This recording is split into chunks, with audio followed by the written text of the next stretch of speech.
Isekai, anime, manga, apapun itu ceritanya isekai pasti kita rada bosen atau ngerasa enak aja ya. Pada video kali ini gue bakal rekap manga isekai yang mungkin kalian jarang denger. Manga yang kita bahas adalah Monogatari no Kuromaku ni Tensei Shite, atau dalam bahasa Indonesianya reinkarnasi menjadi mastermind dalam cerita. Hanya dengan title ini gue masih bingung loh ceritanya bakal kayak gimana. Gak usah basa-basi, kita langsung aja ke ceritanya. Oke, manga ini dimulai dari chapter 0. Tentang awal mula manga ini menceritakan karakter yang terkuat, bahkan lebih kuat dan lebih menarik dibandingkan tokoh pahlawan utamanya. Semua bermula pada MC yang sangat menyukai dunia tentang pedang dan sihir. Saking sukanya, semua buku dan game yang dia miliki itu bergenre fantasi. Jika storynya berdasar dunia fantasi, dia rela tidak tidur malam demi menikmati cerita tersebut. Manga ini menceritakan MC bernama Shina Ren, seorang mahasiswa tahun keempat di universitasnya. Kita panggil saja dia ini Ren. Ren ini sangat senang saat menyelesaikan cerita pada game yang dia mainkan itu. Tapi ternyata dia itu bukan sekedar menyelesaikan doang loh, tetapi menyelesaikan game yang baru saja dirilis dalam 1 pekan saja. Dia sampai sibuk bekerja demi memainkan game yang dia sangat nantikan ini. Dalam game yang dia mainkan itu berjudul Legenda dari 7 Pahlawan edisi kedua. Game edisi kedua sekarang ini populer di seluruh dunia, dan tentunya genre yang disukai Ren yaitu fantasi RPG. Dalam ceritanya memiliki latar yang tipikal. Latar cerita berdasar sekolah tentang keturunan para pahlawan yang pernah mengalahkan Raja Iblis. Mereka melawan siapapun yang ingin membangkitkan Raja Iblis itu.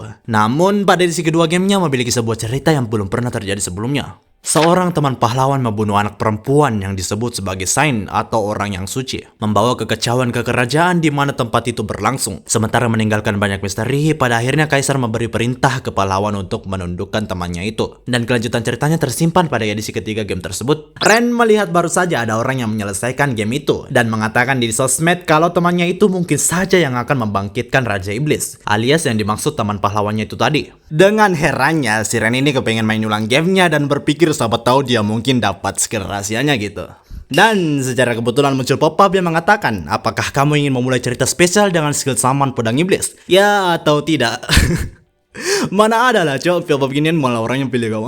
Si Ren ini kebingungan ya. Panggilan pedang iblis emang ada karakter yang pakai skill ginian. Dan tentunya Ren ini bakal milih yes. Kebiasaan gamer dapatannya pasti milih yang seru lah. Tapi lu jangan macam-macam kalau jadi MC manga ini. Saat Ren menjawab pop-up itu, Ren ini termakan cahaya yang sangat silau dan tidak dapat menggerakkan tubuhnya itu. Melihat suatu pandangan wajah nenek tua dan seorang ibu yang legah berbicara soal tuan muda yang penuh dengan energi dan berharap ingin dia tumbuh dengan baik. Muncul seorang anak bayi yang nampaknya hasil kelahiran dari sang ibu tersebut. Anak bayi ini memiliki kesadaran dan sedang kebingungan apa yang sedang terjadi sekarang ini. Dia tidak dapat melihat dengan jelas dan juga tidak bisa menggerakkan badannya dan berpikir apakah ini mimpi atau sebuah realitas. Ternyata dia adalah Ren yang sebelumnya menerima tawaran pop-up dari gamenya itu. Dia memikirkan apa maksud dari cerita spesial tadi, di mana situasi sekarang ini tidak mungkin terjadi, tapi mungkin saja ini kejadian fantasi, itu kata dia. Si Ren ini memikirkan mungkin saja dia ini telah transmigrasi. Transmigrasi itu berpindah dari kehidupan ke kehidupan lainnya, di mana Ren berpikir kejadian itu terjadi pada situasi dia sekarang ini. Nenek itu menanyakan akan jadi apa nama tuan muda ini. Ibu itu menjawab, tentu saja aku sudah memikirkannya, namanya adalah Len Aston. Di mana nama itu sebenarnya adalah pelaku yang membuat kekacauan. Dia adalah sahabat yang mengkhianati tokoh utama, karakter berbahaya yang dicurigai sebagai mastermind. Di mana si Ren ini reinkarnasi menjadi karakter jahat pada game kesukaan dia itu. Walaupun nama dia Ren dan diucapkan sama, dia tidak mengenal pria ini sama sekali.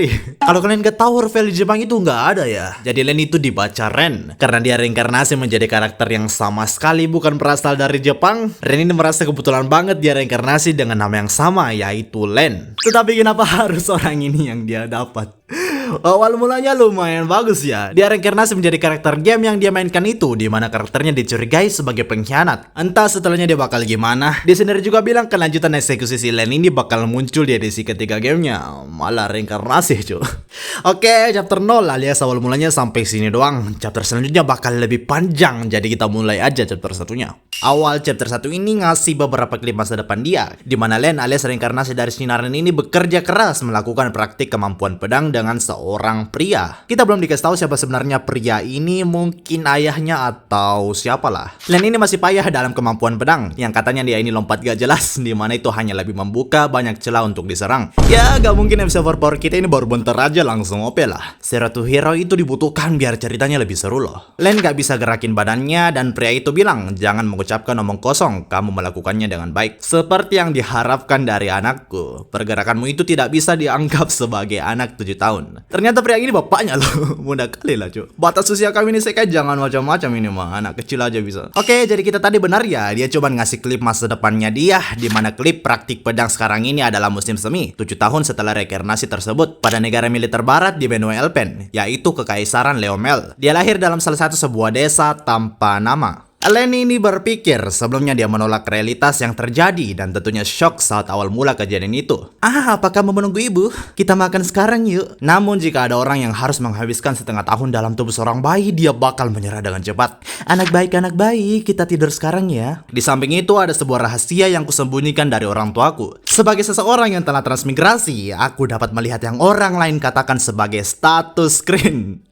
Oh alah, skill status lagi cuk. Damangnya saya kayak berapa ini skill status mulu lah anjing. Tapi gue gak bermaksud jelek ya, skill status itu lumayan bagus loh. Sahabat tahu juga dalam manga ini bakal lebih unik. Ya sahabat tahu, kita juga gak tahu ini. Namun tidak seperti di dalam game. Level kekuatan fisik, magis, dan kekuatan serangan yang Len miliki ini tidak dapat terlihat. Nah ini baru gue bilang unik cuk. Gak kayak isekai lain munculnya 99 pantai. Kita ini karakternya muncul tanda tanya. Tapi tadi lawan bapaknya sendiri malah kalah anjir. Ini kita masih belum tahu ya kekuatannya bakal kayak gimana. Dengan pikirannya dia mikir tanda tanya seperti itu biar lebih realistis gitu. Mungkin maksudnya bisa tahu status semua orang selain diri sendiri itu biar seimbang. Atau dalam masa bayi tentu gak tahu kekuatan kita itu sebanyak apa ya. Jadinya oke-oke aja lah. Gak terlalu overpower, gak ngerusak dunia game. Tapi dia belum pernah dengar sama sekali apa itu skill summon pedang iblis. Oke, kita lupa tentang skill rahasianya ini yang dia dapatkan sebelumnya di chapter 1 sebelum memasuki dunia game. Sebenarnya dia belum pernah dengar skill tersebut saat dia menamatkan game itu. Pada awalnya di game ini sebenarnya ada sebuah skill tersembunyi yang merupakan bagian grinding atau semacam keliling farming dalam gamenya. Di edisi kedua, player dapat menggabungkan 3 dari skill yang dia miliki dan menciptakan skill original yang baru. Di sini juga ada namanya skill unik, termasuk kategori skill spesial yang hanya beberapa orang saja dapat menggunakannya. Len berpikir mungkin saja panggilan pedang iblis ini adalah salah satu dari skill unik tersebut. Untuk sekarang dia cuma dapat panggil pedang iblis kayu sih, dan juga ya kecil banget lah. Di itemnya ini ada deskripsinya by the way. Len ini bukan hanya bisa melihat status tetapi juga deskripsi suatu benda. Dalam pedang iblis kayu itu mengatakan kemampuan Len dalam panggilan pedang iblis akan meningkat seiring dia memanggil dan menggunakan pedang iblis tersebut. Dimana kemampuan Len ini juga meningkat seiring pertumbuhan tubuhnya itu. Sesuai deskripsinya, pedang itu juga termasuk dalam sihir alam. Dia keinget salah satu sihir alam yang digunakan untuk bertarung dan menumbuhkan tanaman. Tentunya dia nggak pengen coba dalam rumahnya lah, mendadak nanti. Di samping semua itu, jika Len dapat mencapai persyaratannya, dia dapat memperbanyak tipe pedang iblis sebanyak yang dia inginkan. Walaupun hanya bisa dapat menaikkan pedang iblis kayu dan teknik pedang iblis ke level 2, selanjutnya yang kebuka pasti pedang iblis besi. Baru tameng krepanci. Di samping itu juga dia perlu membayar kekuatan sihir, atau kalian tahu semacam mana itulah, setiap melakukan panggilan pedang itu. Jika kekuatan sihirnya habis, Len akan terkena sakit kepala yang luar biasa sakitnya. Dan lebih buruknya lagi, mungkin saja dia bakalan pingsan. Untuk menghindari situasi semacam itu, dia perlu praktik tiap hari dan mengembangkan kekuatan sihirnya menjadi lebih banyak. Sekarang Len ini berada di dunia game. Dia berpikir mungkin saja ada cara yang mudah untuk menaikkan levelnya. Ayahnya tiba-tiba datang sambil sekejap dia menghilangkan pedang iblisnya itu. Saat memiliki kekuatan tersebut, nampaknya dunia ini lebih dekat pada dunia game yang dia mainkan itu. Yang berarti dia memiliki masa depan yang harus dihindari bagaimanapun caranya yang Len akan lakukan.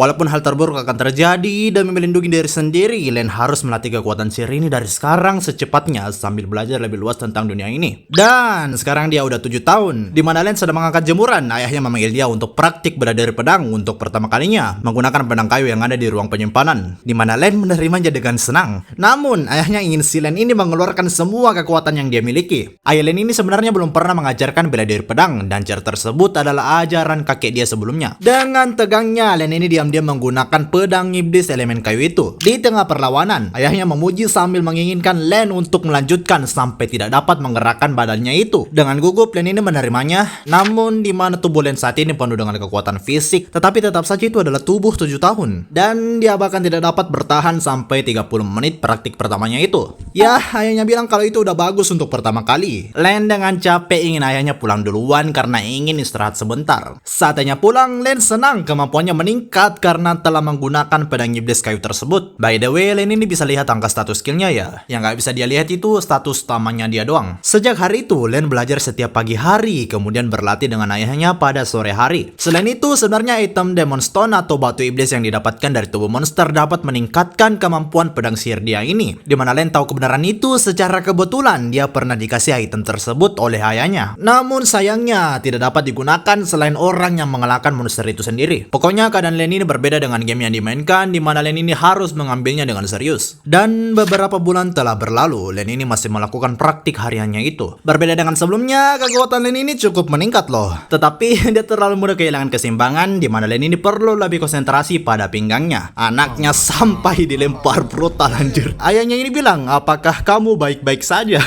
Mak kau lah baik-baik ngentot. Untungnya latihan dia berakhir sampai sini ya. Tetapi Len dengan hembusan nafasnya itu ingin melanjutkan latihannya karena dia masih dapat bergerak sedikit lagi. Tentunya sebagai ayah dia khawatir tentang Len untuk tidak mendorong dirinya lebih maju karena hanya akan menyakitkan dirinya doang. Sambil memuji Len telah bekerja dengan bagus. Istirahatlah sebelum makan malam, kata ayahnya. Len berterima kasih atas latihan dan kekhawatirannya itu. Di pandangan lain, akhirnya poin skill teknik pedang iblisnya sudah hampir menyentuh 100. Len hanya perlu beberapa hari lagi sebelum menaikkan levelnya. Len pun dengan capeknya berbaring, walaupun telah mendorong dirinya sampai di luar batas, yang naik itu cuma 2 poin per hari. Bagaimanapun itu, Len menganggap mencapai level up ini tidak begitu buruk karena dia sebelumnya adalah seorang gamer pada kehidupan aslinya. Tetapi akhir-akhir ini sepertinya akan menjadi lebih menarik. Ah, kamu terkena goresan lagi ya? Padahal kamu memiliki tangan yang cantik loh. Apa karena latihannya terlalu keras? Dia orangnya maniak olahraga sih. Len menjawab tidak apa-apa karena dia lebih ingin belajar tentang bela diri pedang. Ya, aku tahu keluarga Aston adalah kesatria yang melindungi desa ini. Dan tentu dirimu menyukai pedang adalah suatu yang baik. Apa ibu membenci pedang? Bukan benci sih, tetapi lebih ke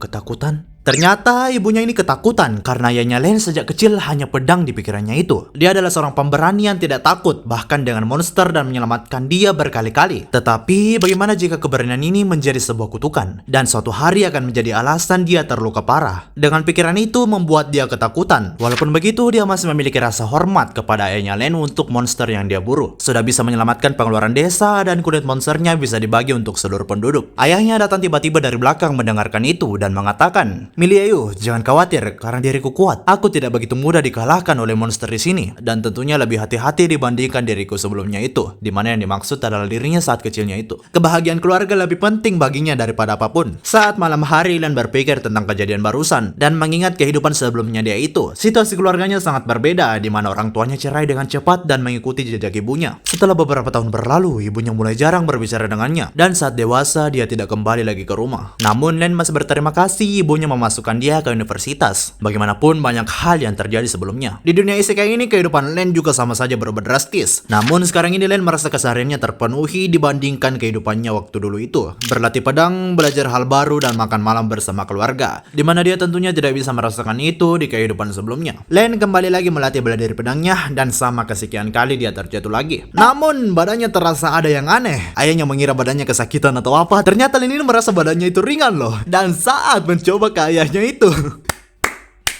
Len menangkis pedang ayahnya dengan gerakan yang sangat cepat. Bahkan ayahnya ini merasa ada yang aneh, tetapi ayahnya menginginkan Len untuk melakukannya sekali lagi dan tidak untuk berhenti. Dengan tangkisan yang sangat keras, Len merasa kalau kecepatan dan kekuatan pada tangannya itu meningkat. Ayahnya kebingungan kenapa Len menjadi kuat secara tiba-tiba dan bahkan sampai memotong pedang kayunya itu. Pada kejadian ini ayahnya sekarang tahu mengapa sambil mengangkat Len, sambil memuji anaknya, dan ternyata ayahnya kagum karena mengetahui jika anaknya itu adalah pengguna skill. Dengan senangnya itu ibunya sampai dikasih tahu ya, ayahnya tidak memiliki skill sama sekali, namun dia tahu pasti skill Len telah level up dari hasil latihannya tersebut. Jika bukan, tidak ada yang dapat menjelaskan mengapa Len itu kuat secara tiba-tiba. Sesuai yang Len pikirkan, kemampuan kenaikan fisik versi kecil dia itu telah naik level, dimana munculnya kekuatan tadi itu adalah dari level 2 kemampuan itu. Ayahnya tahu kalau Len ini memiliki potensi tersembunyi, dimana Len sebaiknya tidak tinggal di desa ini dan harus pergi ke ibu kota membesarkan namanya itu sebagai seorang kesatria. Ibunya tentu saja terikut kagum, namun jika mereka bisa dapat uang sedikit lagi, Len ini bisa pergi ke gereja kota untuk mengecek skillnya itu. Tetapi Len ini menolak karena bukan berarti tanpa mengetahui skillnya akan terjadi sesuatu. Orang tuanya kaget karena biasanya pasti heran lah. Orang baru tahu dia punya skill pasti pengen lihat kayak gimana skillnya itu kan. Tapi sebenarnya emang nggak perlu ya.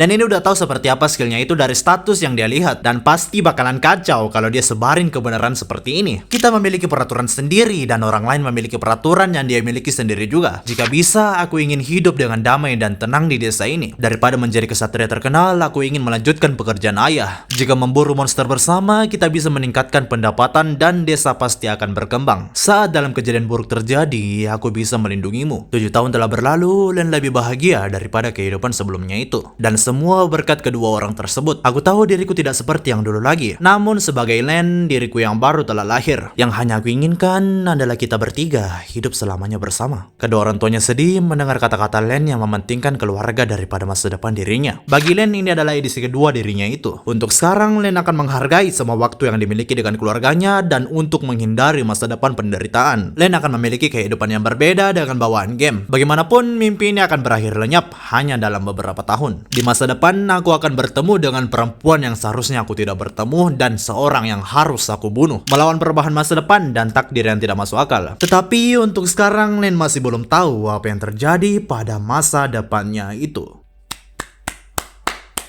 Sina Ren yang memasuki dunia game, reinkarnasi menjadi karakter antagonis, memiliki skill spesial yang sekarang masih belum terlihat dengan jelas. Di mana orang tua Len mengetahui dia pengguna skill, namun Len lebih memilih hidup dengan damai di desanya itu. Oke, dalam video ini kita udah bahas chapter 0 dan chapter 1. Untuk recap ini sampai di sini dulu lah. Anggap saja part 1 ini pengenalan manga tersebut. Untuk part 2 tentu saja gue bakal bahas. Jika kalian suka video ini silahkan like, subscribe, dan juga loncengnya biar dapat notifikasi video baru. Gue masih ngebuat YouTube baru sebulan, jadi please subscribe-nya. Oke, semuanya terima kasih sudah nonton. Sampai jumpa di video berikutnya. Bye-bye.